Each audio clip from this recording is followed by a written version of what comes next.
My daughter Emma whispered to her best friend to throw wine on the wedding dress I'd spent 8 months hand-sewing with vintage pearls. I walked straight over, took the dress, and said 3 words that made them both go completely white. The wedding was canceled within an hour, but that was just the beginning of what I had planned.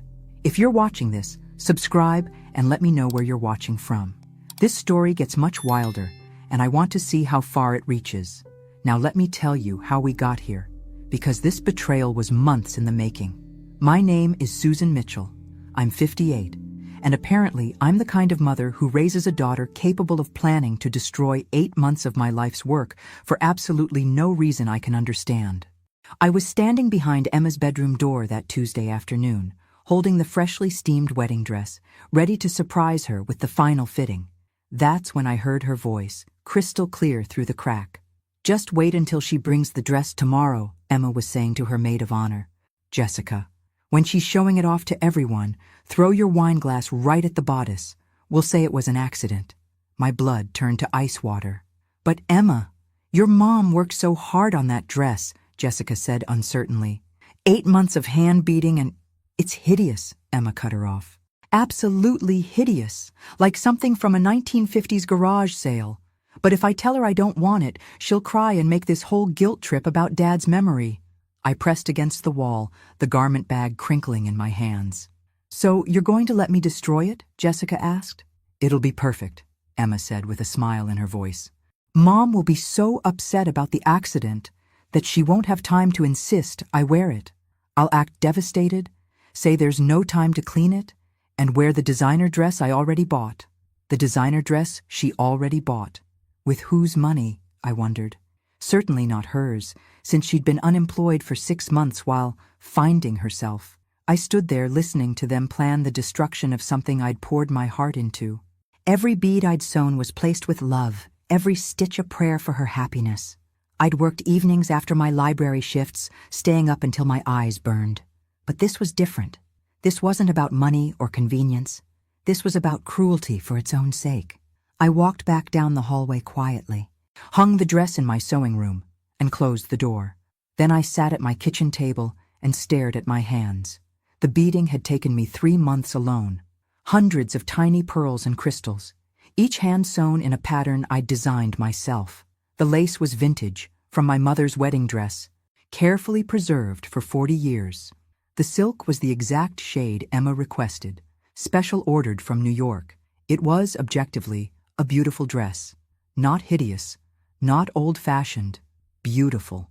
But apparently, it wasn't good enough for my daughter. I made tea and called my sister Margaret in Phoenix. "Sue?" she answered on the second ring. "What's wrong? You sound strange." "I need to ask you something. Do you remember when Emma was 16 and wanted those expensive jeans? The ones that cost $200? Of course. You worked overtime for a month to buy them. And she wore them exactly once before deciding they made her look fat." Margaret was quiet. "Susan, what's going on?" "I think I've been enabling a monster," I said quietly, "and I'm about to stop." The next morning, I called the wedding venue. Emma's wedding was planned for Saturday, just 5 days away. "Mrs. Mitchell?" the coordinator said. "Is everything all right? We're so excited for Emma's big day. I need to make a change to the catering order. I'm paying the bill, so I assume I can do that?" "Of course. What did you need to adjust?" That's when I started planning my own surprise for Emma's special day. Let me back up 8 months to show you exactly what Emma put me through while I was creating what she called a hideous garage sale dress. It was March when Emma got engaged to Brad, a perfectly nice accountant who seemed to genuinely love her despite her flaws. The first thing she did after showing me her ring was ask if I would make her wedding dress. "I want something really special, Mom," she said, sitting at my kitchen table with bridal magazines spread everywhere. "Something that means something, you know? Like a family heirloom." I was thrilled. Making Emma's wedding dress felt like the perfect way to honor her father's memory and create something lasting for our family. "I'd love to," I told her. "What did you have in mind?" She pulled out a magazine clipping of a dress that made my heart sink. It was intricate beyond belief, with layers of silk, hundreds of beads, and delicate lacework that would require hand-stitching every detail. "Can you make something like this?" she asked. The dress in the photo probably cost $15,000 from the designer. I did some quick mental math on materials alone and realized I was looking at months of work and at least $1,000 in supplies. It's beautiful, I said carefully. But Emma, that's going to be incredibly time-consuming and expensive. But you'll do it, right? For your only daughter's wedding? There it was. The guilt trip Jessica had predicted Emma would use if I refused. Of course, I said, but I'll need you to be patient with the process. Something this complex can't be rushed. Whatever it takes, Emma said, hugging me. You're the best mom in the world. I spent the next 2 weeks researching techniques, ordering materials, and creating a pattern from scratch. The silk alone cost $400. The vintage lace I harvested from my mother's dress was irreplaceable. The beads and crystals cost another $300. By the time I was ready to start construction, I had over $800 invested and hadn't sewn a single stitch. The first fitting was in May. Emma tried on the basic shell, and I held my breath waiting for her reaction. It's nice, she said, looking at herself in my full-length mirror. Nice. After 6 weeks of work, nice was all I got. The beading will make all the difference, I said quickly. And once we add the lace overlay, I'm sure it'll be fine, Emma said, but her tone was flat, disinterested. I should have recognized the warning signs then. But I was so invested, both emotionally and financially, that I convinced myself she just needed to see the finished product. The beading began in June. 3 hours every evening after work, plus full days on weekends. My fingers developed permanent calluses from the needle. My back ached from hunching over the detailed work. But I kept going because I wanted it perfect. Emma came by every few weeks for fittings, each time seeming less enthusiastic than before. How much longer? She'd ask. Another month for the beading, I'd say. Then the lacework. God, really? That long? But she never said to stop. Never said she'd changed her mind. Just kept letting me pour my life into something she was already planning to destroy. In August, my friend Carol from the library saw the dress during one of Emma's fittings. Susan, that's absolutely stunning, she said. Emma, you're going to be the most beautiful bride. Emma smiled and said all the right things. But after Carol left, she was quiet. Something wrong? I asked.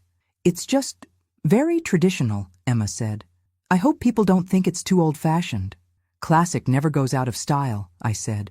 Your grandmother would be so proud knowing her lace is part of your special day. Emma nodded, but I caught her rolling her eyes in the mirror when she thought I wasn't looking. That should have been my warning sign. The morning after I overheard Emma's plan, I woke up with a clarity I hadn't felt in years. Maybe not since David died, and I had to figure out how to rebuild my life without him.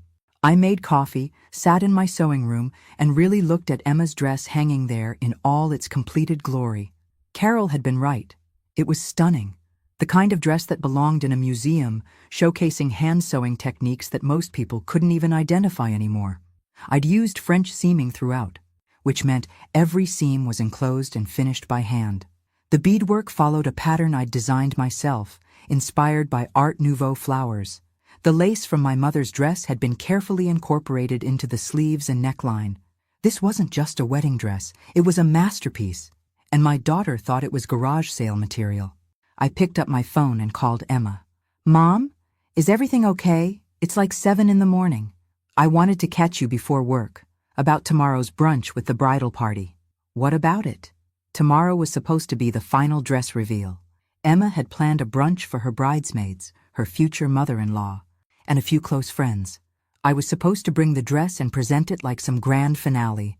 I was thinking maybe we should do the dress reveal somewhere more special. Your dress deserves a better setting than Jessica's apartment. Oh, Emma sounded surprised. I mean, Jessica already bought all the food and stuff. What if we moved it here instead? I could make my famous French toast, set up the good china, make it really memorable. There was a pause. I guess that would be okay. Should I tell everyone to come to your house instead? Perfect. 11 o'clock, just like we planned. After I hung up, I called Jessica directly. I'd found her number in Emma's phone the night before, while Emma was in the shower during her visit. Jessica, this is Susan, Emma's mom. Oh, hi, Mrs. Mitchell. Is everything okay? Everything's fine, honey.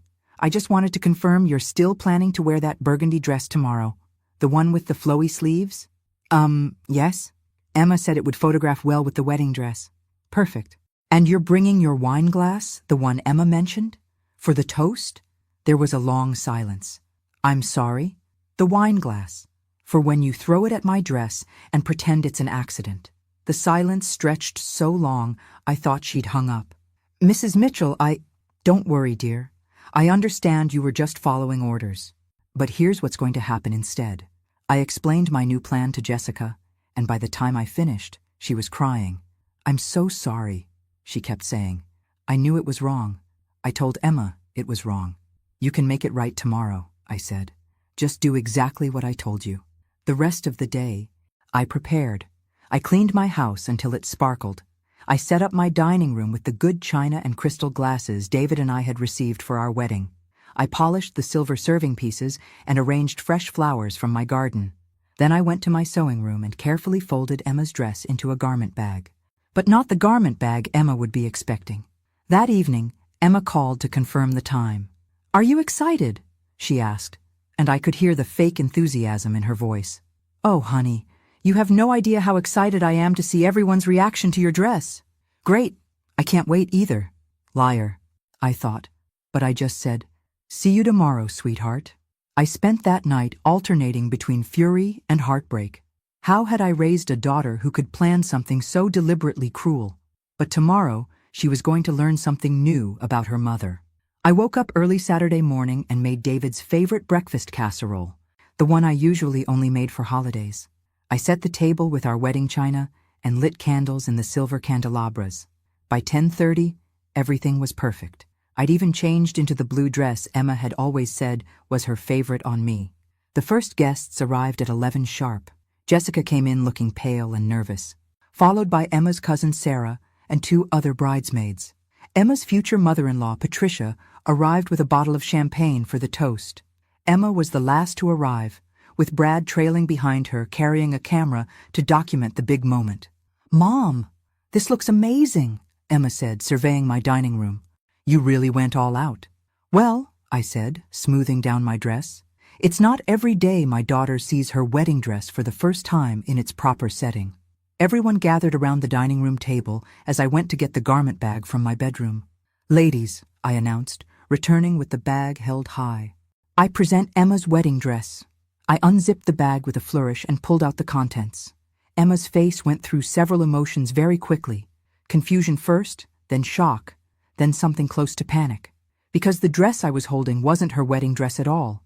It was a hideous dress I'd bought at Goodwill that morning for $12. Stained polyester with fake pearls falling off, and a hem that had been clearly cut with scissors by someone who'd never heard of measuring. Mom, Emma said slowly, what is that? I smiled at her with all the warmth I could muster. It's your wedding dress, sweetheart, the one you called a garage sale special. The room went dead silent. I don't understand, Emma finally managed. Where's my real dress? Real dress? I tilted my head innocently. Honey, you said my work looked like something from a 1950s garage sale, so I thought, why waste 8 months of effort when I could get you exactly what you wanted for $12? Jessica had gone pale as moonlight. She knew exactly what was happening. Mom, this isn't funny, Emma said, her voice rising. Where's the dress you actually made? I made this one, I said, holding up the polyester disaster. Well, technically I bought it, but I did adjust the hem myself this morning. Not my best work, I'll admit, but then again, you said my sewing looked like garage sale quality anyway. Patricia, Brad's mother, cleared her throat uncomfortably. Perhaps we should— No, please stay, I said pleasantly. Emma, would you like to try it on for everyone? I'm sure it'll fit well enough. The original was a size 16, but I took it in at the waist with some safety pins. Are you out of your mind? Emma snapped, her composure finally cracking completely. I can't wear that thing. It's disgusting. Oh, I see, I said thoughtfully. So this dress is too ugly for your wedding, but the one I spent 8 months hand sewing was also too ugly. Interesting. Brad stepped forward, clearly confused. Mrs. Mitchell, I'm not sure what's going on here, but— What's going on, Brad? I said, turning to him with a smile. Is that your fiancé asked me to make her wedding dress, then planned to have Jessica throw wine on it so she could claim it was ruined and wear something else instead. The gasps around the room were gratifying. Sarah actually dropped her mimosa. That's not true, Emma said. but her voice lacked conviction. I looked directly at Jessica. Jessica, would you like to tell everyone about the conversation you had with Emma yesterday? And that's when everything really started falling apart. Jessica started crying again. Emma, I told you it was awful. I told you not to do it. Shut up, Jessica, Emma hissed. No, Jessica said through her tears. Mrs. Mitchell, I'm so sorry. She told me to throw wine on the dress and pretend it was an accident. I was supposed to aim for the bodice where all the beadwork is. Emma whirled on her. You promised you wouldn't say anything. Because it was wrong, Jessica shot back. Do you know how many hours your mother spent on that dress? Do you know what it cost her? The room exploded into shocked murmurs. Patricia stood up abruptly. I think I should leave, she said. This is clearly a family matter. Actually, I said, I'd love for you to stay, Patricia. Since you're paying for half this wedding, you should probably know what kind of person your son is marrying. Patricia sat back down, looking fascinated despite herself. Emma was turning red now, angry tears starting to form.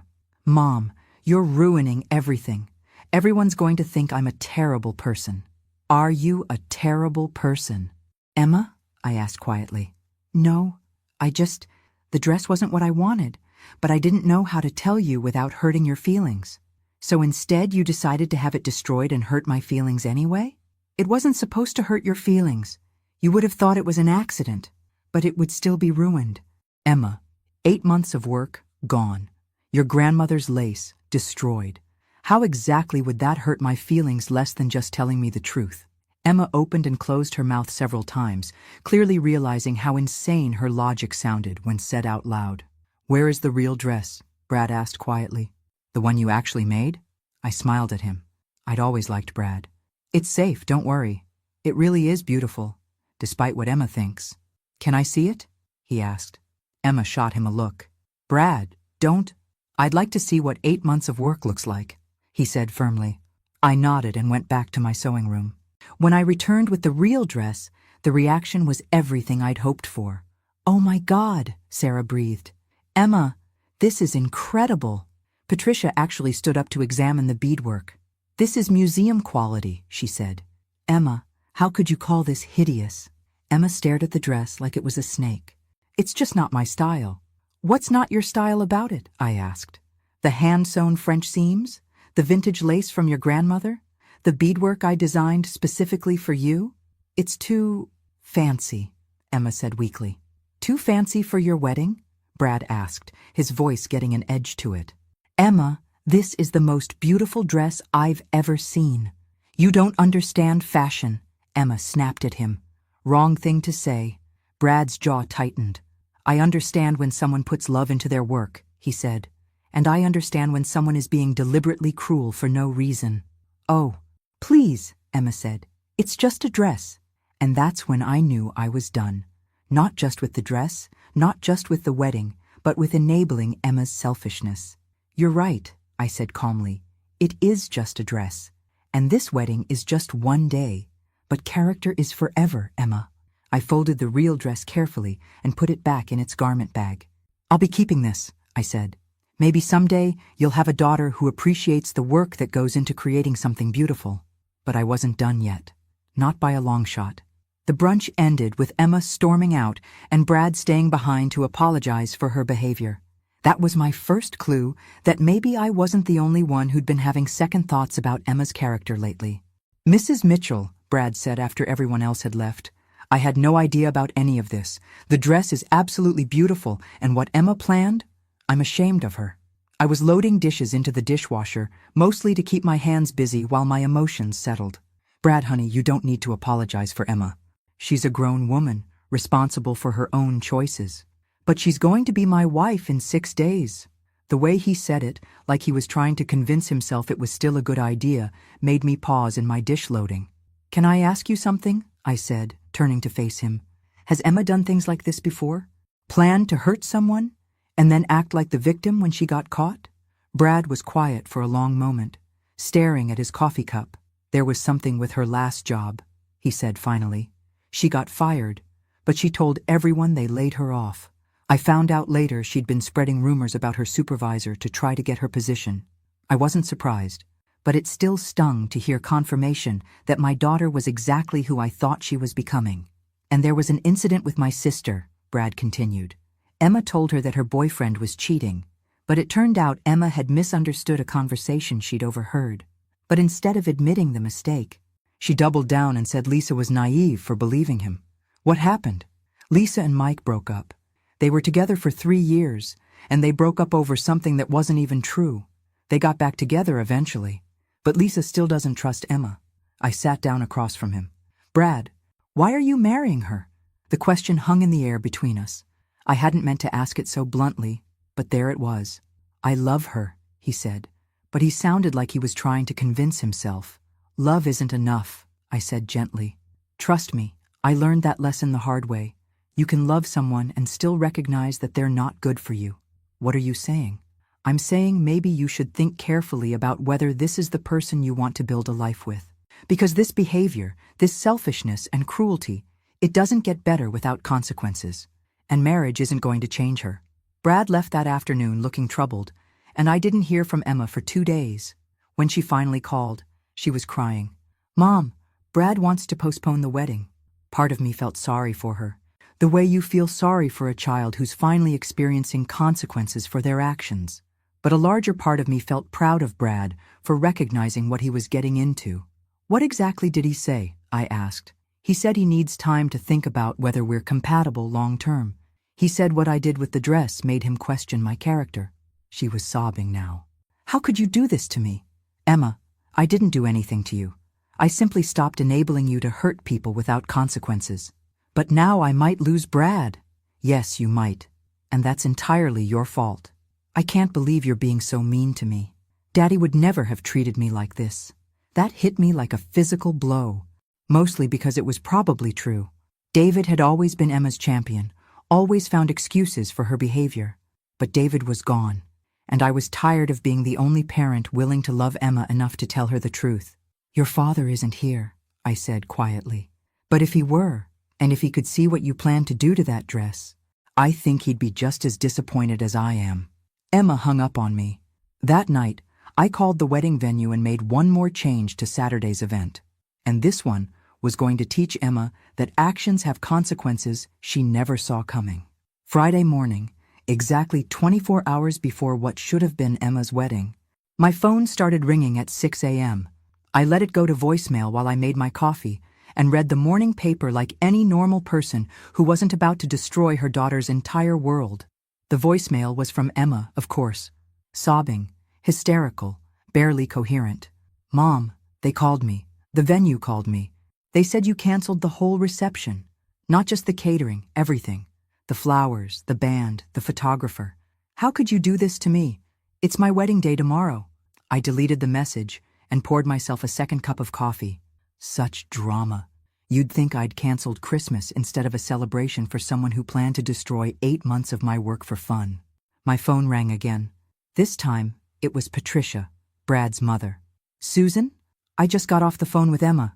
She's saying you've canceled the entire wedding reception? Good morning, Patricia.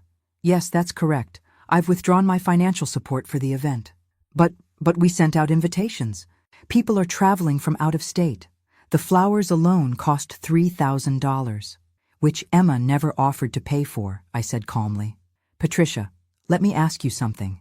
If you discovered your future daughter-in-law had planned to destroy something precious to you out of pure spite, would you celebrate her? There was a long pause. The dress thing? The dress thing. Among other things Brad shared with me yesterday. Another pause. What other things? I think you should ask your son about that. But Patricia, I want you to know this has nothing to do with you or your family. You're lovely people. This is about Emma's character. Susan, there are 60 people expecting a reception tomorrow night. Then Emma should have thought of that before she decided to be cruel to the person paying for it. After I hung up, I sat on my back porch and watched the birds at my feeder. Cardinals, blue jays, a few chickadees. They didn't scheme against each other. They didn't plan elaborate cruelties for entertainment. They just lived their lives with simple honesty. My phone buzzed with a text from Emma. I'll pay you back every penny if you just fix this. I typed back. With what money, sweetheart? You've been unemployed for 6 months. Brad will help. Brad's too smart for that. He's seen who you really are now. I hate you. I love you. That's why I'm doing this. The irony wasn't lost on me. For the first time in Emma's life, I was showing her real love, the kind that sets boundaries, the kind that refuses to enable destructive behavior, the kind that says no when no needs to be said. David would have hated this. He would have begged me to reconsider, to think about Emma's happiness, to find a way to make peace. But David had been dead for 2 years, and his enabling of Emma's worst impulses had died with him. Around noon, Brad called. "Mrs. Mitchell, I wanted to thank you for ruining your wedding day, for showing me who I was about to marry before it was too late. I've been thinking about everything you said yesterday, and you're right. Emma's behavior isn't going to change just because we say vows. What are you going to do?" "I'm calling off the wedding, permanently this time, not just a postponement. I can't build a life with someone who would hurt people for no reason other than her own convenience." I felt a mixture of pride and sadness. Pride for Brad's wisdom, sadness for the pain this would cause everyone involved. "I'm sorry it came to this, Brad." "I'm not," he said. "Better to learn this now than after we have kids and a mortgage together." Smart boy. Emma had lost a good one, and she had only herself to blame. That evening, Emma showed up at my door. She looked terrible. Red eyes, blotchy face, hair that hadn't been washed in days. "Mom, please, I'm begging you. Fix this." "Come in," I said. "We need to talk." Emma collapsed onto my couch like her strings had been cut. For a moment, I almost felt sorry for her. Almost. "Everyone hates me," she said through fresh tears. "Jessica won't even return my calls. Sarah thinks I'm a monster. Brad won't speak to me. And now there's no wedding and no reception, and everyone will know it's my fault." "Is it your fault?" I asked, settling into my chair across from her. "You're the one who canceled everything." "Emma, answer the question. Is this situation your fault?" She stared at me for a long moment, and I could see her trying to figure out how to spin this into someone else's responsibility. But for once in her life, the evidence was too overwhelming. "I just didn't like the dress," she said weakly. "So you planned to have it destroyed instead of talking to me about it?" "I didn't want to hurt your feelings, but destroying it wouldn't hurt my feelings." Emma's face crumpled. "I wasn't thinking clearly. I was stressed about the wedding and I made a stupid mistake." "Mistake?" I leaned forward. "Emma, you didn't accidentally plan to destroy my dress. You didn't mistakenly coordinate with Jessica to throw wine on 8 months of my work. You deliberately plotted to hurt me. It wasn't about hurting you." "Then what was it about?" Emma was quiet for a long time.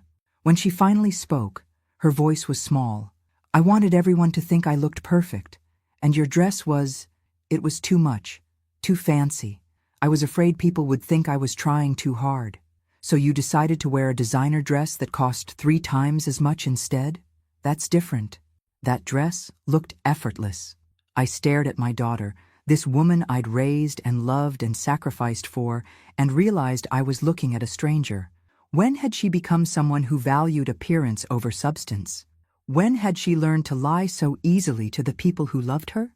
"Emma, do you remember when you were 8 and you broke Mrs. Henderson's garden gnome with your bicycle?" She looked confused by the subject change. "I guess. Do you remember what you did?" I went and told her what happened, and I offered to pay for a new one with my allowance." "That's right. You took responsibility for your mistake and you made it right." "What happened to that little girl?" Emma started crying harder. "I don't know. I do. She learned that Mommy would always fix her problems. She learned that tears and manipulation worked better than honesty. She learned that other people's feelings didn't matter as much as her own convenience." "That's not fair." "Isn't it?" "Emma, when was the last time you took responsibility for something without trying to blame someone else or make excuses?" She opened her mouth to answer, then closed it again. "I can't think of one either," I said quietly. We sat in silence for a few minutes. Finally, Emma spoke up. "So what happens now? Do I just not get married? Do I have to tell everyone that my own mother destroyed my wedding?" "Your mother didn't destroy anything, Emma. Your mother simply stopped enabling your behavior. There's a difference. Everyone's going to think I'm awful." "You are awful," I said gently, "but you don't have to stay that way." Emma looked up at me with something like hope in her eyes. "What do you mean?" "I mean you can choose to learn from this. You can choose to become someone better, or you can choose to keep being the person who thinks other people exist to serve your needs. How do I become someone better? For the first time in our conversation, Emma sounded genuinely interested in the answer. You start by apologizing. Really apologizing, not the fake kind where you blame other people for making you do wrong things. You start by taking responsibility for your choices, and then you start making different choices. Will you help me? I looked at my daughter, really looked at her, and saw a glimmer of the little girl who used to confess to breaking garden gnomes. I'll help you, I said. But Emma, this is the last time I clean up your mess. From now on, you face the consequences of your actions alone. She nodded, and for the first time in years, it felt like we might actually understand each other. But I still wasn't done teaching her about consequences. Saturday morning dawned gray and drizzly, which seemed appropriate for what should have been Emma's wedding day. I was in my kitchen making pancakes when Emma called. Mom, I've been thinking about what you said last night. Good morning to you too, sweetheart. I want to apologize, really apologize. To Jessica first, and then to Brad's family, and then to everyone else. I was impressed despite myself. That sounds like a good start. Will you come with me? To Jessica's, I mean? I think I might need moral support. The old Susan would have jumped at the chance to help Emma smooth things over. But the new Susan had learned the difference between support and enabling. No, Emma, this is something you need to do yourself. But what if she won't even let me in? Then you'll have learned something about how your actions affect other people. There was a long pause. I'm scared. Good. You should be scared. Being scared means you're finally understanding that your choices have consequences. After Emma hung up, I spent the day doing normal Saturday things. I went grocery shopping, cleaned my house, worked in my garden. It felt strange to be living my regular life while 60 people discovered that the wedding they'd planned to attend no longer existed. Around 4 o'clock, Emma called back. I talked to Jessica, she said. Her voice was steady, which surprised me. How did it go? Terrible. She cried. I cried. She said she felt sick about the whole thing, that she knew it was wrong, but she didn't know how to say no to me. Did you apologize? I did. Really apologized. I told her it wasn't her fault, and that I was sorry for putting her in that position. I told her I was sorry for being the kind of person who would ask a friend to do something so mean. I felt a flutter of pride. How did she respond? She said she needs time to think about whether she wants to be friends with someone who would plan something like that. She said she doesn't know if she can trust me anymore. That must have been hard to hear. It was. But Mom, she was right. If one of my friends asked me to destroy something their mother had made, I would have said no immediately. The fact that I thought Jessica would do it says something terrible about what kind of friend I've been. This was more self-awareness than Emma had shown in years. What about Brad's family? I went to their house. Patricia was cold. She said she was disappointed in me and that she'd always thought I was better than this. Brad wasn't there, but his sister Lisa was.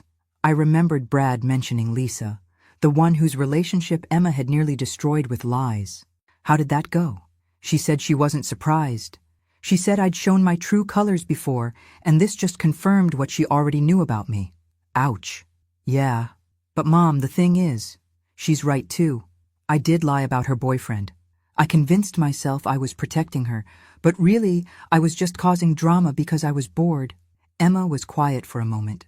I think I might be a terrible person. You've done terrible things, I said carefully. But that doesn't mean you have to keep being terrible. I don't know how to be different. You start by telling the truth, even when it's hard, even when it makes you look bad, even when it's easier to lie. Is that what you've been doing? With the wedding cancellation and everything? Yes. For the first time in years, I'm telling you the truth about your behavior instead of making excuses for it. It hurts. Good. It should hurt. Pain is how we learn to make better choices. That evening, I was surprised by a knock on my door. It was Brad, holding a bouquet of flowers. Mrs. Mitchell, I wanted to thank you, and to give you these. I invited him in and put the flowers in water. How are you holding up? Better than I expected, actually. It turns out calling off a wedding is a lot easier when you realize you were about to marry the wrong person. Any regrets? None. Emma came by this afternoon to apologize, and honestly, it just reinforced that I made the right decision. How so? Even her apology was about her. How sorry she was that people were mad at her, how hard this was for her, how she didn't mean for things to turn out this way. She never once acknowledged that she'd hurt me, or my family, or you. I sighed. Emma still had a long way to go, but that was about to change. Sunday morning, I was drinking coffee and reading the paper when Emma's car pulled into my driveway. She got out slowly, like she was carrying a heavy weight. When I opened the door, she looked awful. Worse than Friday, even. Like she hadn't slept at all. "Mom, I need to tell you something." "Come in. You look terrible." "I feel terrible." She sat down heavily on my couch. "I've been thinking about everything that's happened, and I realized something horrible." I waited. "I planned to destroy your dress because I was jealous of it." This wasn't what I'd expected her to say. Jealous? Everyone who saw it said it was beautiful, museum quality, the most incredible thing they'd ever seen. And I realized I've never made anything beautiful in my entire life. Emma's voice was getting smaller. "You spent 8 months creating something perfect, something that would last forever, something that meant something. And all I've ever done is take things other people made and criticize them." "Emma." "No, let me finish. I looked at that dress, and I saw everything I'm not. Patient, skilled, loving, generous. I saw someone who creates instead of destroys. And instead of being proud of my mother, I was angry that you were better than me." Tears were streaming down her face now. "I wanted to destroy it because I couldn't stand looking at proof of how selfish and useless I am." I felt something crack in my chest. Not sympathy for her self-pity, but recognition of genuine self-awareness. "What are you going to do about it?" "I don't know. I can't sew. I can't create anything beautiful. I don't even have a job. What am I good for?" "Emma, you're 28 years old. You have your whole life ahead of you. But first, you have to stop feeling sorry for yourself and start taking action." "What kind of action?"